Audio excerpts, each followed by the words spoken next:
We will not stop, we will not rest this cause. Divest, we will not stop, we will not rest this cause.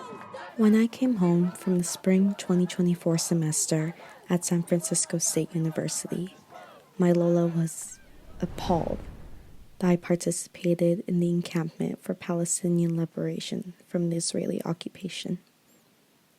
She had seen stories upon stories, news cycle after news cycle, about how students nationwide were getting arrested, getting attacked, and getting dehumanized by the police and the American government. She asked me, what point is there in fighting for something overseas, something that doesn't even affect us? The truth is, it does affect us, or more so, we, as settlers on this land, affect them. My taxes, your taxes, go to the militaries that commit genocidal actions on our ancestral homelands. They commit atrocities against the children who uphold our future.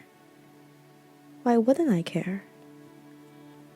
My Lola told me that the work I do shouldn't strike me in the heart.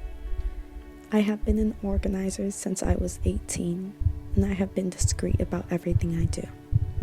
I am so passionate, so agitated about the state of things, but I've held myself back in the fear of thinking my own actions would directly affect my family. The impetus for becoming an organizer stems from the love for my great Lola. My great Lola, whose words about her struggles during the Japanese occupation of the Philippines during World War II inspired me so deeply to the point of wanting to do something. The vivid imagery written in her now sadly lost autobiography was of her eating underground with her 5 children, ants crawling all over them as she starved herself so that her kids could survive with the bits given to them by the Japanese soldiers eager to rid of them in the search for my great Lolo, who led an army against the occupation. It's also the love for an ancestor lost in time, written in bits and pieces, also in my great Lola's autobiography, that led me into organizing. Lorenzo Dañada was his name, hailing from Gumaca City. He prosecuted Japanese soldiers, actively opposed American imperialism under his 24 run as senator, and founded National Democratic Organization Bayan.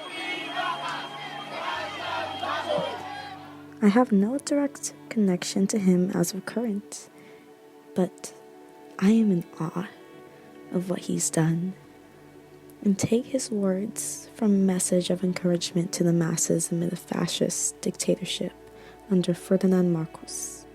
Do not and never despair.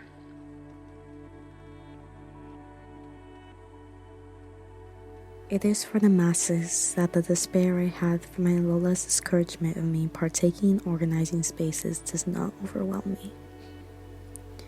It is for my great Lola, Estrella Dañada, and for Lorenzo, for all my ancestors, and the future generations whose lives are laid down in dedication for the revolution, for liberation in the Philippines and worldwide. From Palestine to Congo to Sudan, we will be free from the ties of white supremacy. Free Palestine! Free Palestine! Free Palestine! Albeit the fact that I no longer have a hold of my great Lola's words about her life surviving through the Japanese occupation, to consciously deciding what was best for her and her family during and after the Marcos dictatorship, and eventually moving to the imperial core known as America, me alone remembering all of these details from her autobiography is how I maintain to be an organizer despite the pitfalls imposed by capitalism and imperialism. The admiration I see online by the masses in the Philippines who hold a reverence for Lorenzo's work, advocating for the National Democratic Movement, are the words I hold for myself dearly to my heart. It strikes me, knowing that his work is something I'd like to continue as a settler on the lands he opposed, on the lands that currently rot the Philippines today. My great Lola's autobiography by my immediate family was whittled down to a story, something that they didn't necessarily express gratitude for, nor take into their day-to-day life. My immediate family doesn't even acknowledge Lorenzo, and even if they do, they tell me that his work is in the past. It doesn't matter. But it matters so much. In an ethnic studies writing class I took in my first semester at SF State, one of our prompts was, write a letter to your future child or to someone younger than you about what to expect as they grow up in this world. I gave that prompt to several folks who have been active in organizational spaces in Sacramento, a hub that gave me comfort from afar during the onset of the COVID-19 pandemic over Zoom.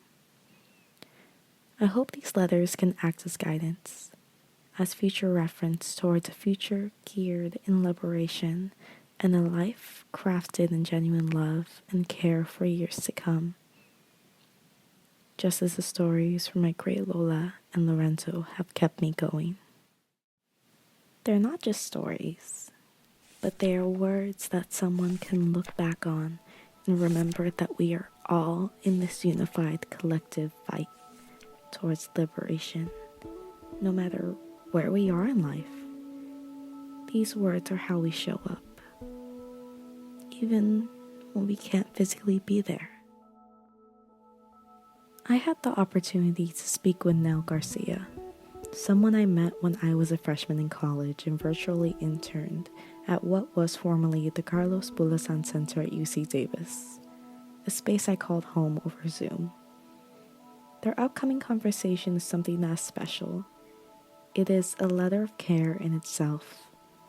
From tales about their great-grandparents, to their grandma, to their dad, to their time in undergrad in the Philippines, Nell's letter is built on the utmost of care for and within their community in Sac. I have looked up to Nell for a long, long time. And I am more than happy to have them tell you stories of what was told to them that help them understand the meaning of care and what it means to enact it all around.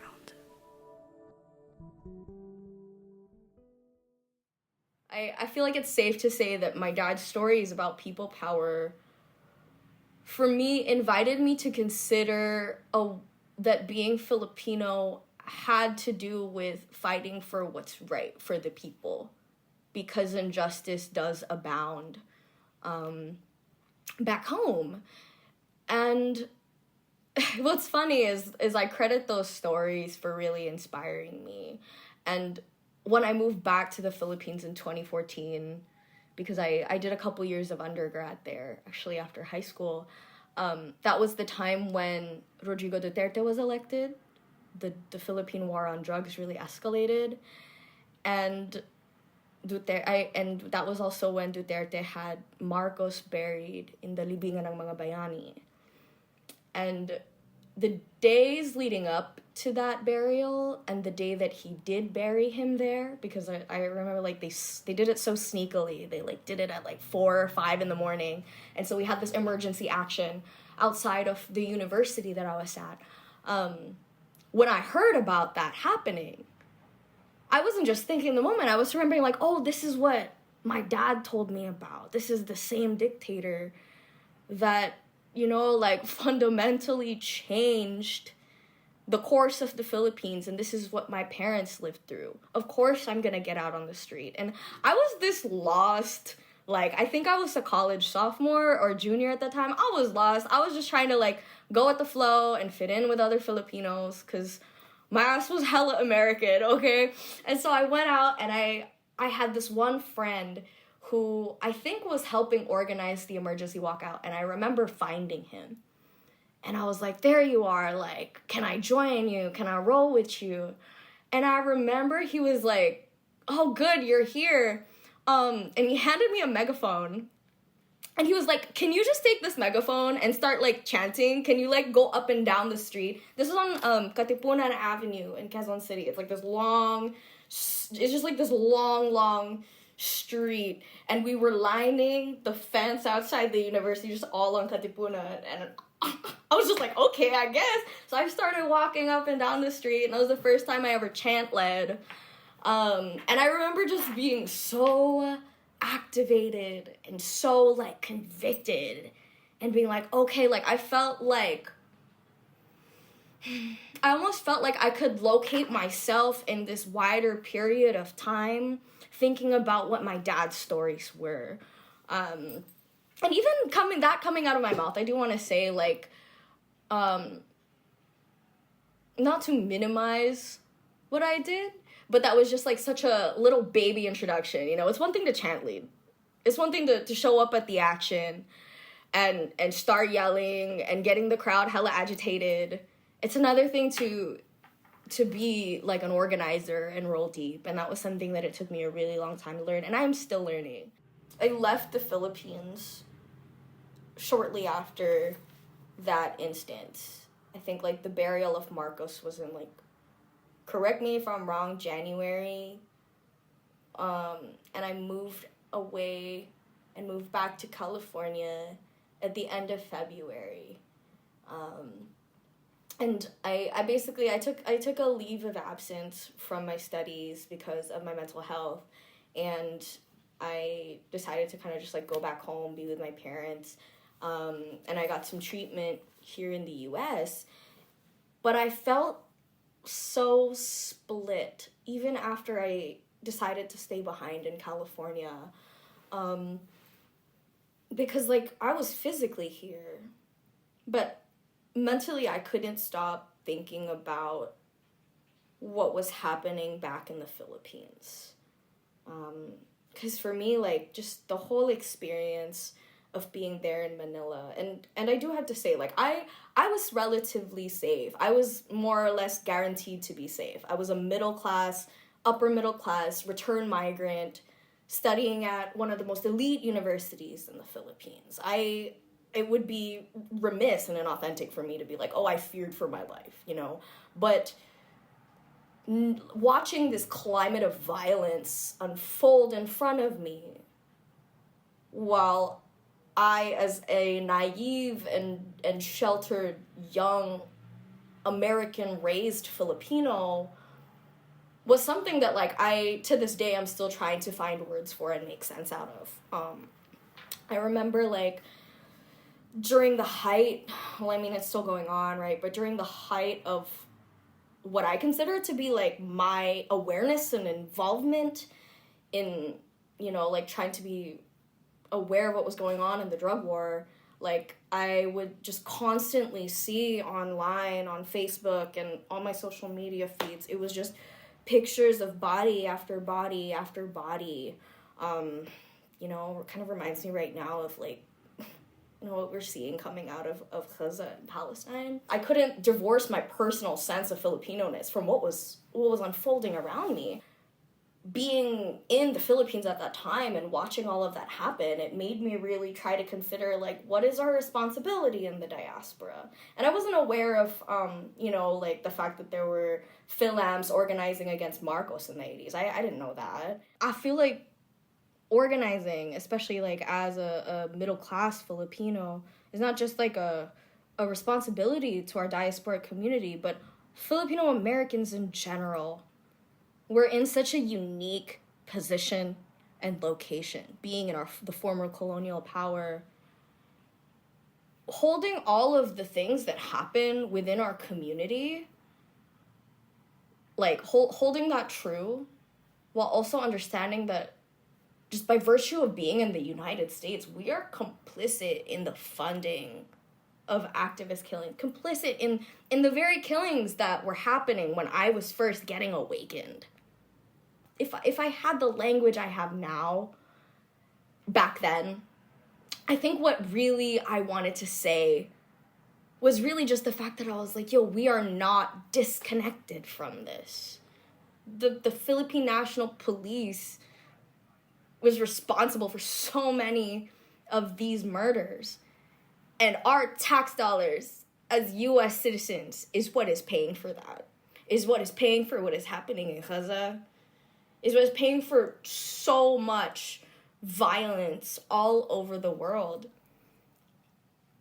And so when I say, like, it is an obligation and it is a responsibility for us, it's just this other layer of our connectedness to each other, not just within our community because we are from the same homeland and certain forces have interacted to bring us here, even if it's a different experience. There's another layer to that of, like, we as people in the United States inherently have a responsibility to make this stop. I just think about the intertwined histories of the Philippines, the US, of Palestine. And at the end of the day, it's just we are trying to just create a world where everyone is cared for and everyone is not facing violence, whether that is violence from an occupying force or violence from the state, like the state itself trying to repress indigenous movements, or the violence of poverty, or the violence of a terrible immigration system. You know, like, it's the root of it is care, and the root of it is us being like again, like, to come back to this image of just, like, standing together and seeing the same thing and being upset about it. It's like we are angry because we want people to have better. And I think that's something that as people try to paint activism and resistance as some inherently violent thing springing out of nowhere, but anger and hatred, people have to care. People get angry when the people that they love are hurt. Rightfully so. This all comes from an understanding that we are not being cared for. Whether it's in our local community or in the diaspora or peoples oppressed worldwide. I can't help but think about, like, how much did my grandma have to walk by that she had to make sure didn't let her heart be struck? Like, to think about, like, you know, like The Last of Us, like the TV show, where they're driving and there's a guy and he's like, hey, can you help me? And Pedro Pascal's like, I'm not gonna trust that. I know he's gonna rob me. Like, I think about that and I'm like, dang, like, I'm sure stuff like that happened when my grandmother and my grandfather were my age, living through occupation. And so what does it mean for us to hold that and try to choose something different? Because we have the opportunity to make something different. I'm sure if there was some grassroots network of care or whatever that looked like, you know, like, I'm sure if that was an option for them, they might have. But how do we, you know, I'm like, how do we let that understanding of what our ancestors went through, of what my grandmother went through, when she'll randomly tell me one day, oh, when I was 16, in the middle of the night, I had to hop out the window because I was scared that a soldier was gonna rape me, and then, like, carry on with her day. I'm like, what the fuck? Like, I think about that a lot. And I'm like, for my girlhood to be so vastly different from that random bit of lore that she dropped, that if she's gonna randomly drop it, I'm sure she hasn't processed yet. I want to be able to let those things inform me just as much as, you know, also, like, the big ideas. We all carry those stories within us. Not just, like, the trauma of it all, but we also carry that, well, I mean, like, yeah, I guess, like, we carry that story of trauma within us, but beyond that, it's a story of survival, right? So, like, maybe this sounds a little woo-woo, but I like to think if our ancestors were able to survive such violence, if we were able to have the faith that because they survived, we will survive too, and that took away that mental block, what could we accomplish? You know? How do we care for each other? How do we make it through? And I think this is something that I wanted to touch on as well. Organizing and activism, yes, it is the rallies, it is the mobilizing, it is the recruiting, it is the Google Docs and the late night meetings. But it's also the little bits of care that we practice among each other. It's us feeding our kasamas or being fed by our kasamas when our paycheck hasn't come yet. It's us giving rides to each other when we don't have a car, because God knows car payments are ridiculous nowadays. And these are examples that I give credit to my own kasamas for. It's those little practices that also help us get by. And so many people leave the movement because surviving in this system under white supremacy, under capitalism, under surveillance, having to feed our children and just getting by. So many people leave the movement because it's hard to commit under those conditions. And so, like, for me, I think it's so important that we as an organizing community, especially those of us working with, like the youth who are still trying to make sense of, how do I be this activist? Do I have to wear the right garb? And do I have to be the most agit and know the most theory? It's about how we show up for each other. And we can learn everything bottom up from there, And I think that was something that had kept me also from... I was hesitant to join some organizing spaces before because I was scared of getting canceled. I was scared of not being the most down, or not knowing what the second rectification was, and not being able to quote PSR. And I think that a lot of people go through that stage, understandably, because we have racial anxiety as Filipinos, and that's one vehicle that people, I think, perform Filipino-ness. But the kasamas who have really shown me that radical love and that radical care, they're the ones who have put that to the forefront and really teach me, how do we be patient, and how do we have those hard conversations, and how do we walk our walk in our micro interactions, not just at the intersection where we're marching up and down. And I think that is more imperative now more than ever in this current political moment, because regardless of who is in charge or what is happening out there, the community, like what matters is, how are we creating things outside of these systems? If one is of the import that, maybe we have to consider harm reduction at the national level, okay? What will we do, though, for the things outside of the system? Yeah, it's those sort of things. It's centering care and centering how we show up for each other. That's what keeps people coming back, and that's what keeps people staying. And I think, that's something that Robin taught me a long time ago, that, when you were like, oh, what would you want, the youth to know? And I'm like, honestly, I still feel like the youth at my age, even though I know I'm not.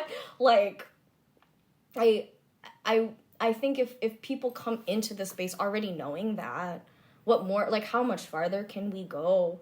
And I think, honestly, though, the youth have it down.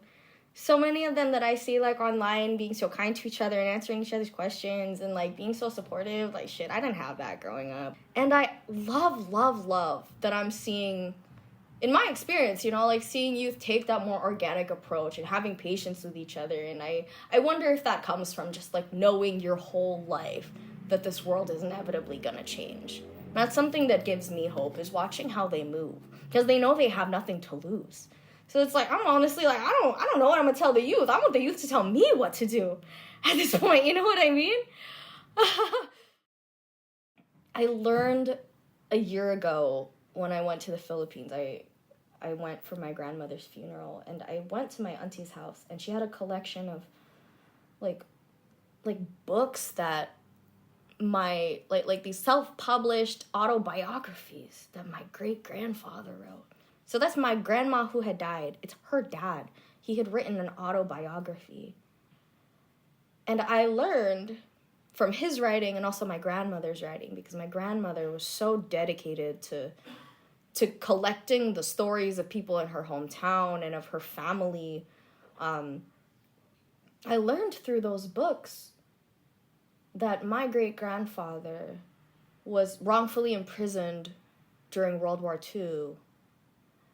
And what had happened there, according to him, I can't ask him, he's with Creator now, but according to his narrative, he was stationed, I think he was a member of, the army, and he was stationed at a base, but there was a specific day where he asked for leave because my great-grandmother was pregnant and was having a really difficult time. So he left that day.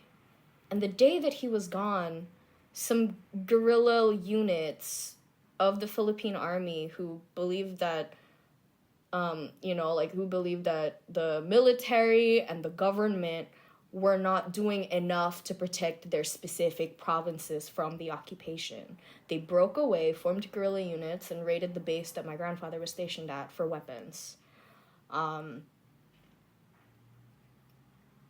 My great-grandfather calls the people who punished him the, quote, pseudo-nationalist elite, which is, I think he was more radical than I was told he was, reading that back.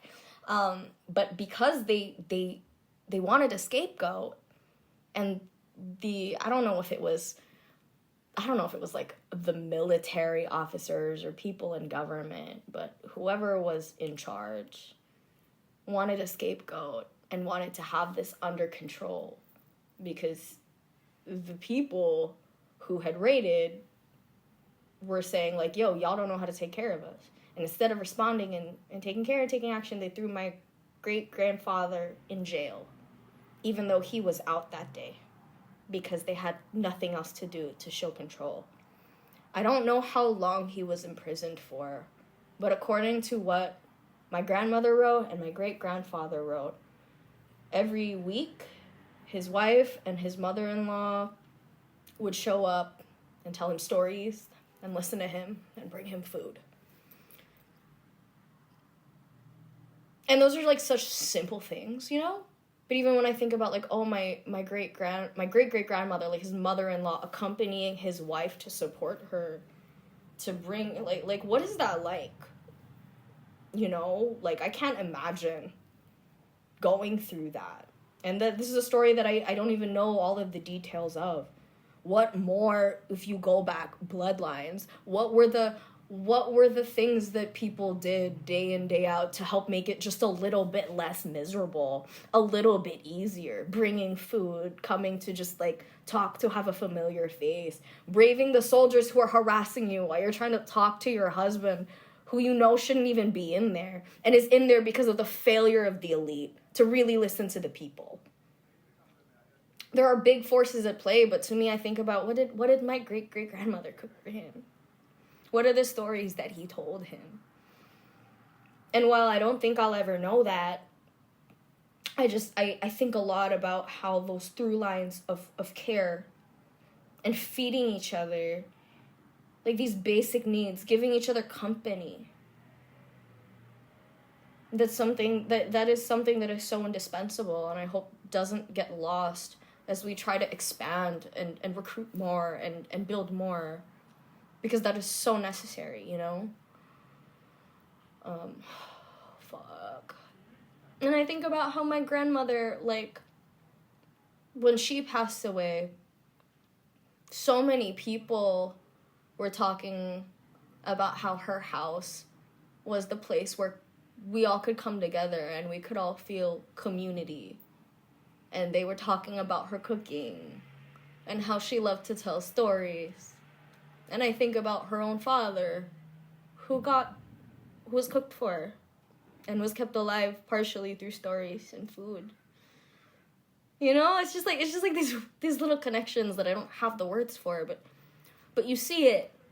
And those are the things that we inherit.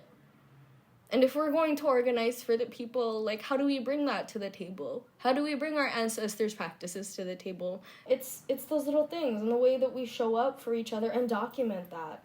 And that's something that I think informs me as I move into this new phase of life.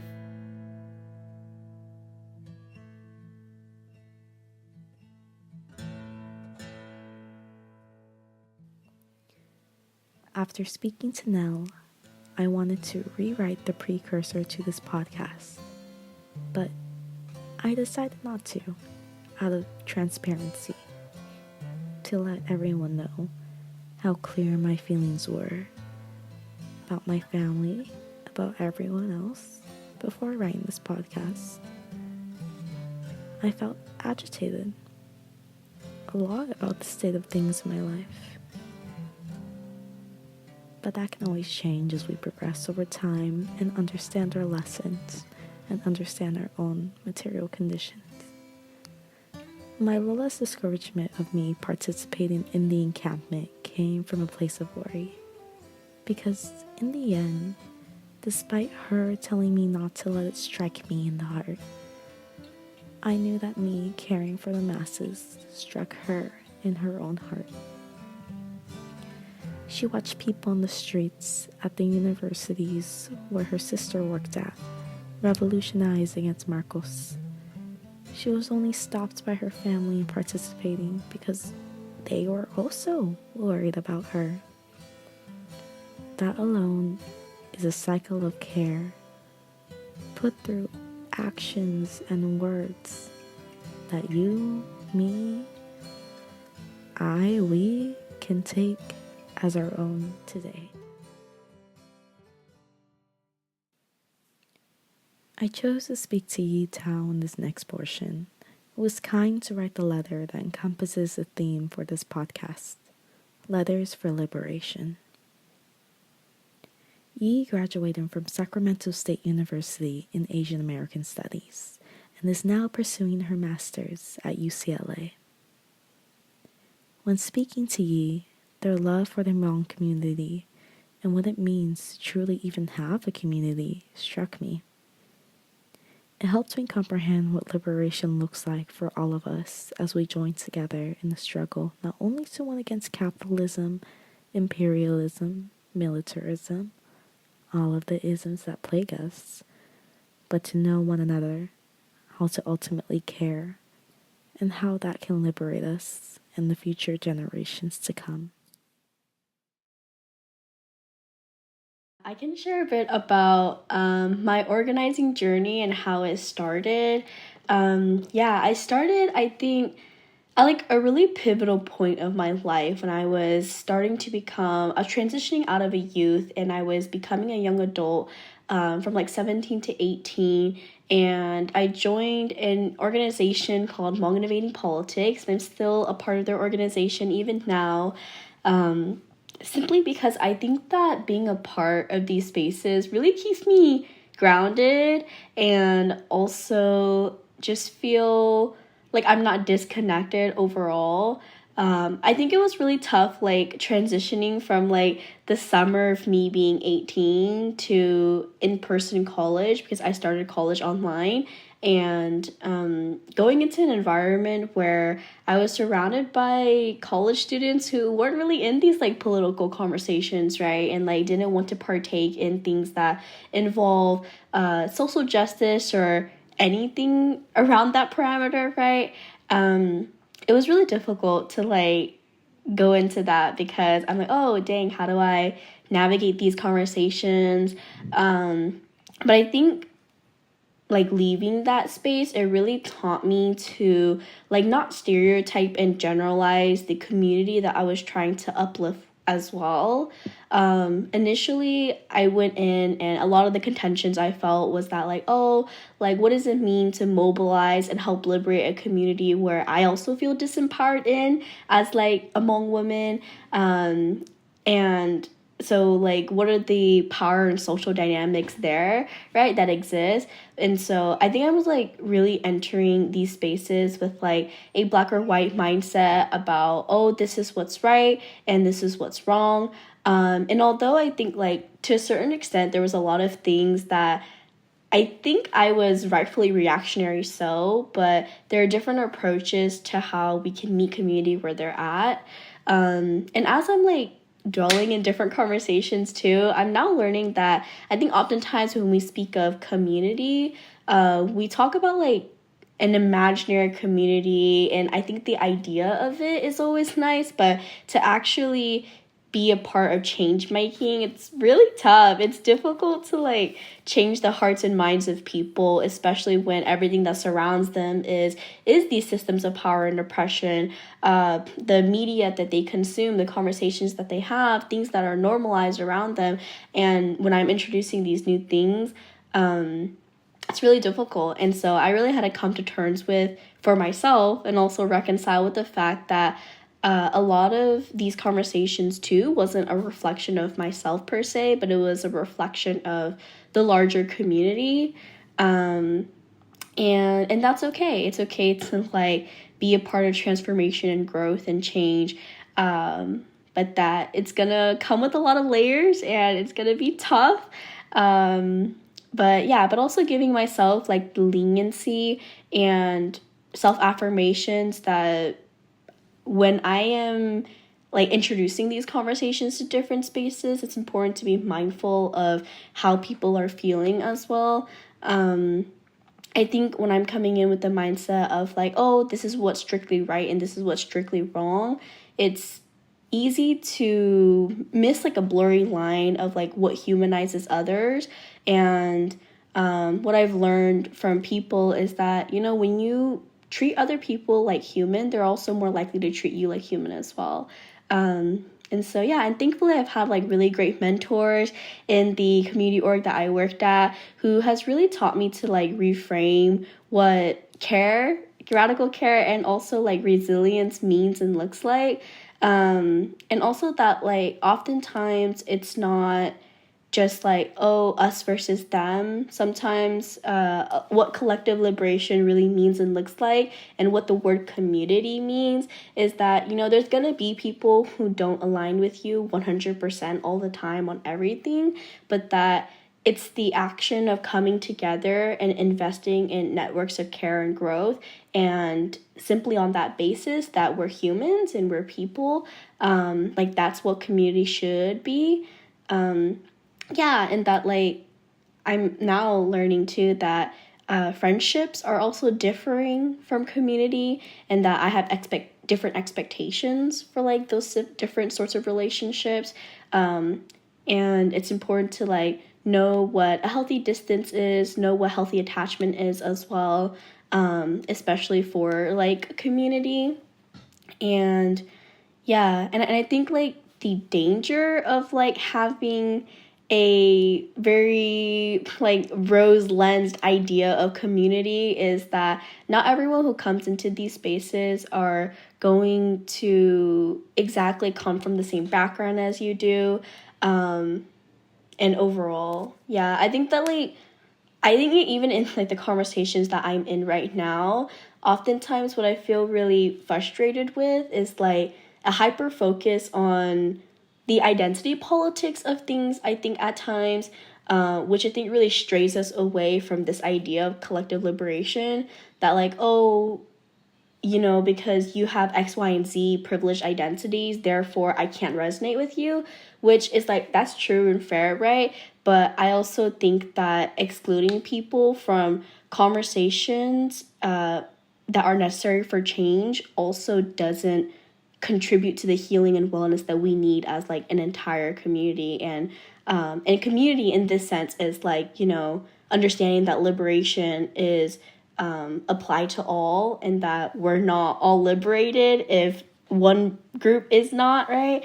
And so, yeah. And so for me, I think like I'm just still like grappling with that and like trying to find the balance of like, oh, like that's really, yeah, it's difficult. Right? I think that like for us, every single time we come into these spaces, it will be that we come with different privileges and identities. And that's something that we have to meet in the middle with. And, you know, I think that like this also can be like misinterpreted to be that, oh, this means that we can't hold people accountable for abusing their privilege. But for me, like, that's not what I'm saying. I think that we can definitely still hold folks accountable for causing harm, but understanding through transformative justice, for example, and also healing justice, that we experience harm, but we also cause harm. So what does it mean to be a part of a community where all of these things are intermixed, right? They're not exactly cutthroat, like separated. I was investing in a lot of effort to try to find like a new political home in SoCal. But one, I think that like overall, like in the Central Valley and in NorCal, the organizing is like relatively newer, rather in comparison to like the Bay Area and SoCal. Putting that context into place, I think that there's a lot of differences. Like one, there's more pre-established organizations in SoCal where they're older, they've been around for like 30, 40 years, and therefore they have like older organizers. And I think what I've experienced so far is that like their mode of organizing is really different from like our current generation, which is like an expected change, right? And in our movement. But I also think that at times the concepts that we're introducing now about like care for ourselves and in reflection care for our community is embodied very differently. And I also think that like sometimes I encounter like older organizers who aren't as receptive to feedback and whatnot. And obviously this is all like with exception and like my own experiences. There's also like plenty of old organizers who I've met who are wonderful and support like folks in their innovation in terms of like new forms and ways of organizing and ways to like contend and strategize with like the world that we're currently living in moving forward. But yeah, I think that the concept of care is just so like intricate and interesting too. But how this translates into like my master's thesis at UCLA is that I think for us, I think for Hmong people in particular, it's a very interesting historical and geopolitical context that we don't necessarily have a homeland in that sense. Because, for example, when I ask my parents where their homeland is, they say Laos because it is their birthplace, but they usually say it with a lot of hesitancy, doubts, and pauses, unsure to say if it's exactly accurate and indicative of their ancestors' legacies. However, after reflecting on their persecution and their forced migration, exile, and marginalization their entire lives, they tell me that they have no place to call home exactly. And you would think that since I am born and raised in America, I would feel a stronger affiliation to US roots and have an easier answer to this question. Yet, I also stop to think when people ask me where I am from, and I'm like, oh yeah, we don't exactly have a homeland because our entire history has been one where in every country that we reside in, we are an ethnic minority group. And therefore, what does it mean to mobilize and try to liberate a diasporic community that doesn't have connections to a land per se? And I've also learned that among Americans in the context of U.S. empire also do not consider the U.S. their homeland. For I think a homeland entails agency and autonomy over their personhood and sense of comfort and empowerment. But for that, you know, for example, like the Philippines, like that, the idea of a homeland, it doesn't even encompass that because of the authoritative rule that they're under. And so, yeah, and so I think a lot about like what does Hmong community organizing and liberation look like without a geopolitical center, and why is it that these things exist, right? But I think that like overall, like despite existing in diaspora without a geopolitical center, Hmong history has been imbued by community solidarity and resilience, attributing to their resistance against these different forms of colonization, imperialism, and militarized processes. And I think that specifically for Hmong people, though, a non-existent geopolitical center doesn't imply, though, that there is a desire or a necessity to gain geopolitical power in order to proceed or receive or to gain liberation. I think that like overall, I think that it doesn't necessitate for a colonial occupation of land per se. which I think is like a very interesting context to put Hmong folks in, that like there's not necessarily a land attribute to that, and that like the concept of home is very fluid and it's about claiming space and taking up space, but what does that mean now within the context of the US? But that whole spiel was just meant to say that like that a lot of those contentions for myself when I was like just became a young adult at 18, I had a lot of questions surrounding that, about like the idea of home for Hmong people. What does it mean to really exist as like people that are considered countryless? And I've also asked my mom this as well, and she gave me such a sassy, cute response. She's just like, well, actually, like everyone who has come to America is also nationless, because like there's original peoples who lived here, and she also considers white people nationless because they have also, like settled and colonized these lands. And so, yeah, I think that like it's an interesting concept. So in my creative thesis that I'm producing for my MA, I am talking about like Hmong historical events such as like the migration patterns, what does refugeehood mean, what are meanings of home, and specifically I'm looking at what Hmong femme praxis entails, because for the Hmong community organizing movement, it is primarily led by Hmong women and queer folks. So it is like you rarely see any cis-het men in these spaces, Hmong men in these spaces. And so I'm currently documenting what first generation Hmong femme leaders who are actively building political and social mobilization movements are doing, and that's like what my entire project is. It's a mixed capstone / thesis project, and I think specifically my research is focusing on like utilizing gendered refugee migration frameworks to investigate what Hmong femme leadership in Sacramento community organizing spaces look like. But not just in Sacramento, because HIP also branches out to the Central Valley and in Fresno. So I'm kind of investigating both Sacramento and Fresno and documenting it. And in this, I'm defining gendered refugee migration as a framework and a process in which forced migration processes and experiences are shaped by and continue to reshape gendered notions around Hmong refugee communities as it intersects with race, class, and sexuality. And I'm trying to really push forward this idea of like dismantling leadership and the concept of it, that leadership has been historically gendered to be masculine, but I'm redefining through evidence of Hmong femme leadership in community organizing movements that gendered leadership, as it has been reified and shifted through transnational migration, that it's also feminine. What is gender? What is refugee? What is migration in the Hmong diaspora separately? And when that comes together, what does that mean?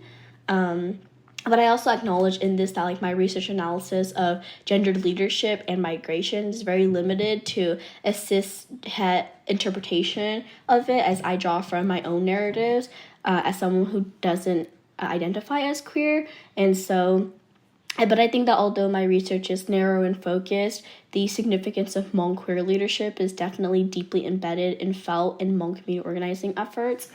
And I'm specifically producing this in the form of a film documentary because I think Hmong women in Hmong produced media often undergo processes of sexualization and objectification. A very distinct contemporary example is of like Hmong New Year's videos on YouTube today. Mostly every video includes like scene after scene of Hmong women as subjects to the male gaze. And so through my thesis, I'm really hoping to disrupt, dismantle, and reclaim these images of Hmong feminized resistance and existence. And I also want to tangibly give back to my community by documenting and utilizing media as a tool for disruption. And I think that like there's also like a lot of cultural context that has really fueled and inspired this project for me, that Because Hmong folks don't have written scriptures, we focus a lot on, and have always existed through, oral history practices and memory storytelling. But that has also been traditionally produced by patriarchal forms, right, of like expressing memory and also storytelling. And so what does it mean to disrupt this traditional subject formation for Hmong women, and also emphasize the Hmong feminized labor that has always existed throughout history, which includes things like the Hmong story cloth, for example, and which is like, a Hmong story cloth is sewn by Hmong women, and which is an exact symbol and reflection that the preservation of Hmong historical memory has always been sewn, created, and sustained by women, and that it is a part of their feminized praxis to be creators and to be leaders of homemaking.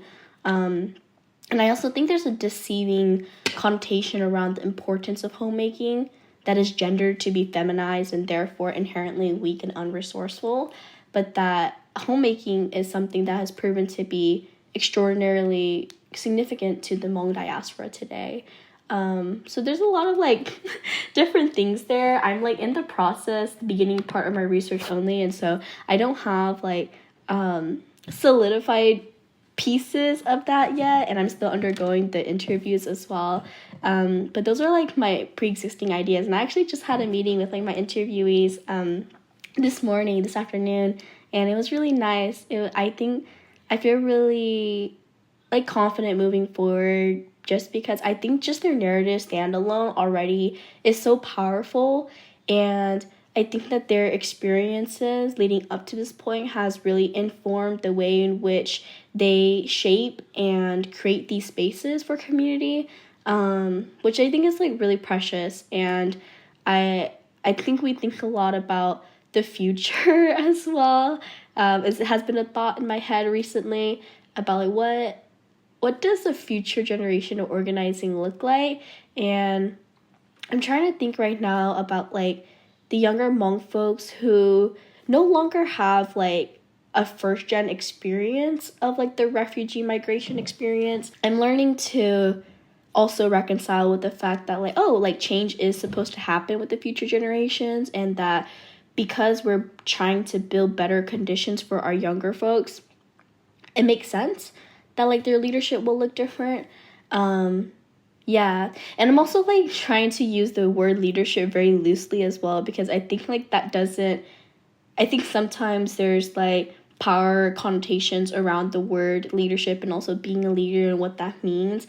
And it doesn't imply like collaboration, I feel sometimes. I think home to me is I think it's a very like complex concept that transcends a traditional notion of like a physical dwelling or a land. Once again, like given the context that Hmong people cannot legally claim any land as their own, so I think it encompasses not only a geographical place but also the emotional, cultural, social connections maintained across borders and generations. That for Hmong diasporic communities, home is this nostalgic longing for the land that they and their ancestors left behind, which is imbued in memories and traditions and a sense of belonging. But this also manifests into the diaspora itself, where individuals create new spaces for belonging and community, as we are seeing through community organizing spaces, where that in itself is a space to come together, where we talk about what collective identity formation means and looks like. What does it mean to keep on hoping and dreaming? And I think that's what I really learned throughout my organizing, is that before entering these spaces and conversations, I think sometimes I'm often accused of like being too idealistic, or like, oh, you're too like hopeful, like, you know, there will always be a world of injustice, yada yada yada. But I think that every time I go back to any sort of like community organizing space, I become re-inspired that these spaces that we're dreaming up and the spaces that we are building and creating right now is the first time that we're seeing it in history, you know? And so I think that, and even if there were reiterations of it in the past, I think how we're doing it right now is very special and unique, and it will continue to be that way for the future too. And it's important to not stop dreaming about like what liberation can be and looks like. And it's important to think outside of the box and to reimagine and to think of all these like really, really big dreams, even if they seem to other folks, you know, like unattainable and whatnot. Because like the freedom and resistance that has persisted over generations previously has also felt and seemed unattainable, but they were attained. And so I think like a lot of these things a lot of people remind me that places and spaces can attribute to the word home, and that sometimes our representations and ideas of home don't have to be siloed or exist in just what like white supremacist, patriarchal, and capitalistic interpretations make it out to be. This stuff is tough, like simple as that. I think that I forget that like honestly there's only 20% probably. I'm like pulling this number out of nowhere, but in my head there's like 20% of people of like a general population group that would be involved in these conversations rooted in care, rooted in dismantling systems of oppression and power. But I forget that the majority of people, like the 80% that we encounter on a daily basis, they're not involved in these conversations, and frankly a lot of them don't care. And so when I think about care in that sense, like I think I've always had to over explain to people why I care. Like they're like, oh well, why do you care so much about these communities that don't affect you or these problems that don't affect you? I'm like, well, first of all, that's the definition of privilege. But also second off, I'm like, I don't know how to explain to you like why I care about, you know, issues that don't necessarily directly impact my daily life. But now I think I do have the words to explain that, well, it's because we're interconnected, and all of our problems, one way or another, the freedom of another group is also directly dependent on us and vice versa. Yeah, and so I think what I was trying to say is that I think I would have wished to hear just that, like, there's a large majority of people who are not going to immediately resonate with, like, quote unquote, like, radical ideas that you bring to the table, but you're needing to learn how to strategize, how to like lead conversations and make sense to people who are like in this middle ground. I forgot what they call it. They call it like, there's like this chart that talks about like naysayers and then also like middle ground people and the people who are already on your side. But then like essentially what it's trying to say is that, oh, like the people who are already very, very much against you and your stance, like there's not really a large point in investing care and efforts into having conversations with them. But instead you should have conversations with people who are in this middle ground, who don't exactly have a stance but are open to conversation and dialogue. And that when we invest efforts in that way, it's easier to sustain the movement and ourselves. Yeah. So it's like if I was in a room full of like people who I already know have an opposite viewpoint, then like there's not necessarily a point to like put myself in a position where I'm gonna risk my safety and like other members of my groups and their safety. And I think like that kind of viewpoint oftentimes goes against like this stereotypical image of what an activist is. It's like, oh, you gotta stand up even when you like, even if you're the only one standing up. And I totally understand and get that too. And I think that there's also value and power in that.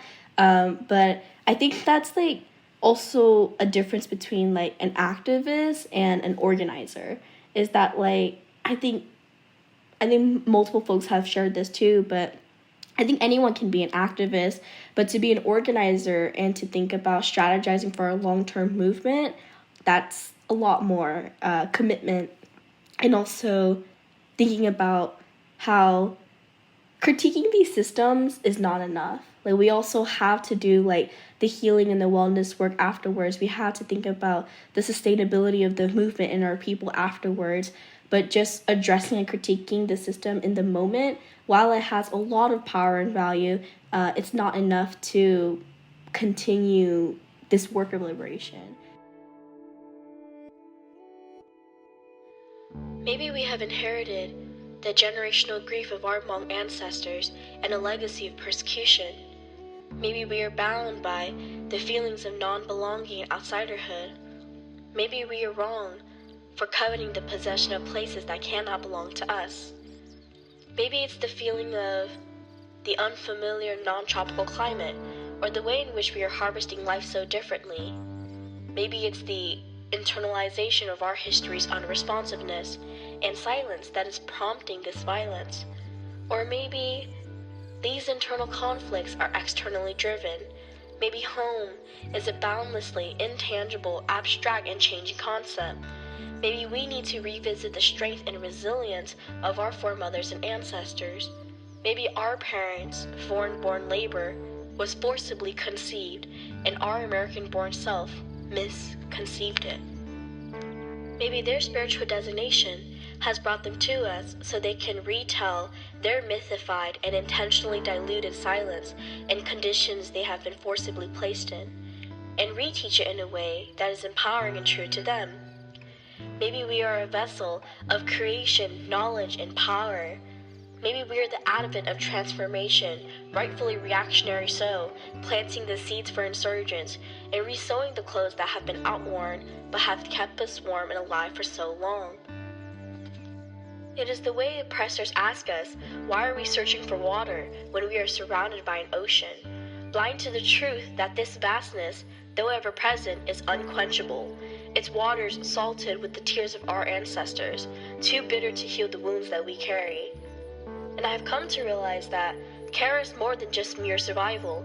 It is the cultivation of life in places where death was imposed to take root. And I once believed I was lost, drifting endlessly in search of a home which maybe never was, having nostalgia for places that we cannot return to, and hearing the echoes of the lost places of our souls past and our grief for them. Yet now I see that home never was a destination, but a tapestry woven into the language of our mother tongue, in the rich soil of memory where our parents' stories grow, in the lines of my skin and forehead when it furrows. Home is in the curve of my brow and the bridge of my nose that carries the weight of history and the hope of tomorrow. Home is not a single place, nor just a tragedy of erasure, but a living creation, a space where we carve with our hands and hearts, where we make ourselves whole. And that we are not merely seeking a place to just belong, but that we are the architects of our own belonging, the creators of worlds where we can be free and liberated. And there is a power that pulses underneath the surface of our skin, a force that moves like rivers through the veins of our collective body. It is the power of people, of hands that have labored and lifted voices. And we know that this power is not given. It is born from the fire in our bellies, from the dreams that refused to be silenced. People power is the strength of many woven into one, a tapestry of resistance and resilience that no oppressor can tear apart. It is the light in our eyes when we see each other as we truly are, bound not by chains, but by the unbreakable thread of our shared humanity. Together, we are the storm that shakes the foundations, the roots that crack the concrete, the seeds that will bloom into forests where freedom grows wild and uncontained. This is our power, not in the hands of a few, but in the hearts of the many. And it's a force that can move mountains and emerge change for the future.